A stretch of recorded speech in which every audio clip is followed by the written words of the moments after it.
Bismillahirrahmanirrahim. Assalamualaikum warahmatullahi wabarakatuh. Bersyukur kepada Allah atas segala nikmat yang telah diberikan kepada kita semua, sehingga pada saat ini kita masih diberikan kekuatan, kesehatan untuk melaksanakan aktivitas kita seperti biasanya. Senantiasa bersalawat kepada Rasulullah Muhammad Sallallahu Alaihi Wasallam, dan kita bersyukur kepada Allah karena hari ini kita telah selesai dan menyelesaikan pembelajaran kita di KD 3.5 tentang ancaman terhadap negara kesatuan Republik Indonesia, yang mana materi tersebut sudah kita bahas tuntas sampai ke dalam strategi dalam mengatasi ancaman di berbagai bidang tersebut. Terakhir kita membahas strategi mengatasi ancaman di bidang sosial budaya dan pertahanan dan keamanan. Hari ini kita akan masuk di pembelajaran yang baru, di materi yang baru, di KD yang baru, yaitu kita masuk ke dalam KD 3.6 tentang persatuan dan kesatuan bangsa dalam negara kesatuan Republik Indonesia. Apa saja yang akan kita bahas di dalam materi ini? Maka seperti biasa nanti akan saya tampilkan sebuah peta konsep, yang mana di dalam peta konsep itu ada beberapa materi yang akan kita bahas, termasuk juga sub-sub judulnya. Dan peta konsep ini merupakan alur pembelajaran kita. Apa saja yang akan kita pelajari di materi KD 3.6 ini. Tetapi sebelum saya tampilkan peta konsepnya, saya akan bahas sedikit daripada materi tentang persatuan ini. Materi ini materi yang sangat penting untuk kita pelajari, bahkan kita amalkan dalam kehidupan berbangsa dan bernegara. Karena persatuan dan kesatuan ini merupakan salah satu sebuah sikap untuk menjadikan sebuah negara ini menjadi utuh. Bahkan bisa jadi utuhnya, tetap jayanya negara kita sampai saat ini karena adanya persatuan dan kesatuan ini.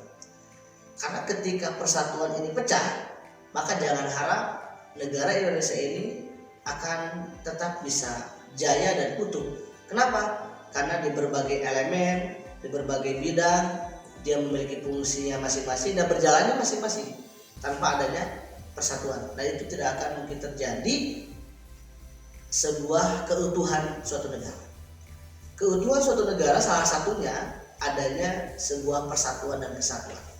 Oleh karena itu maka materi ini sangat penting untuk kita pelajari, dan materi ini sangat penting untuk kita amalkan dalam kehidupan berbangsa dan bernegara. Saya akan ilustrasikan atau analogi yang sederhana. Contoh dalam tubuh kita, analogi tentang persatuan dan kesatuan. Contoh dalam tubuh kita. Di dalam tubuh kita ini banyak sekali sistem yang berfungsi di bidangnya masing-masing, tetapi disatukan dalam satu wadah. Contoh, di dalam tubuh kita ini kan ada sistem pernapasannya, ada sistem pencernaannya, ada sistem sarafnya. Salah satu sistem saja tidak berfungsi, maka akan terjadi gangguan terhadap tubuh kita.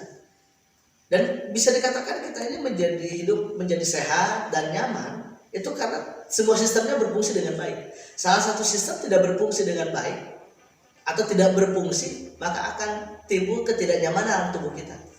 Sistem pernapasannya bagus, sistem sarafnya bagus, sistem pencernaannya misalkan tidak bagus, itu kan nggak enak dalam tubuh kita, dalam perut kita.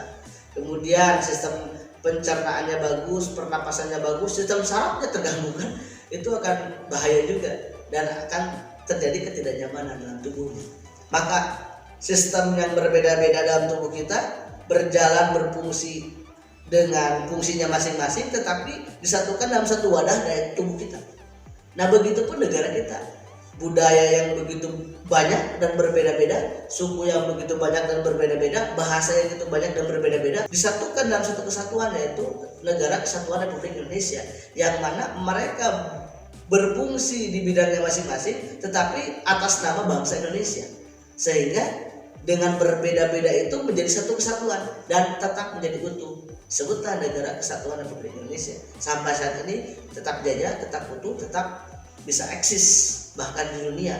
Negara kita negara kesatuan Republik Indonesia. Itu salah satunya adanya persatuan dan kesatuan. Jadi tugas kita adalah menjaga persatuan dan kesatuan tersebut. Lalu apa yang harus kita lakukan? Maka kita akan lihat dulu peta konsepnya seperti apa dan apa aja yang akan kita pelajari di materi tersebut. Boleh kita lihat di layar, saya akan tampilkan. Nah, ini peta konsepnya. Peta konsep judulnya Persatuan dan Kesatuan Bangsa dalam Negara Kesatuan Republik Indonesia.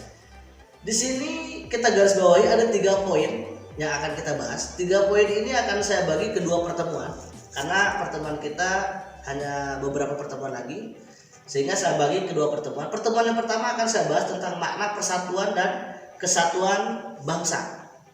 Ini arti atau makna apa sih persatuan itu, apa sih kesatuan itu, kita akan bahas tuntas itu. Kemudian yang kedua, setelah kita paham tentang maknanya, maka setelah itu apa sih yang menjadi faktor pendukung atau pendorong, dan apa sih yang menjadi faktor penghambat terjadinya terciptanya sebuah persatuan dan kesatuan. Nanti kita akan bahas di poin yang kedua. Itu akan saya buat di pertemuan selanjutnya. Plus juga poin yang ketiga, perilaku yang menunjukkan sikap menjaga keutuhan negara kesatuan Republik Indonesia, di mana di dalamnya ada subjudulnya itu tindakan yang menunjukkan sikap menjaga keutuhan negara kesatuan Republik Indonesia. Nah, itulah yang akan kita bahas. Yaitu yang pertama, makna daripada persatuan dan kesatuan bangsa, apa itu persatuan, apa itu kesatuan. Kemudian setelah kita tahu makna tersebut, apa yang menjadi faktor pendukung atau pendorong, dan apa yang menjadi faktor penghambat sehingga tercipta sebuah persatuan dan kesatuan. Yang ketiga, baru kita akan melaksanakan perilaku apa, sikap apa yang harus kita lakukan setelah kita tahu makna dari persatuan dan kesatuan, dan setelah kita tahu faktor pendukung dan faktor penghambat. Lalu apa yang harus kita lakukan sebagai bangsa Indonesia? Yaitu akan kita bahas di poin yang ketiga. Demikianlah peta konsep yang saya tampilkan dan saya jelaskan sebagai alur pembelajaran kita di materi KD 3.6 ini. Mudah-mudahan bisa menambah wawasan kita dan bisa tergambar apa saja yang akan kita bahas di materi tersebut. Selanjutnya kita akan bahas makna persatuan dan kesatuan. Materinya sudah saya share di e-learning, kamu dapat dilihat, nanti kita akan bahas di kelas. Terima kasih, mohon maaf. Wassalamualaikum warahmatullahi wabarakatuh. Jangan lupa subscribe, like,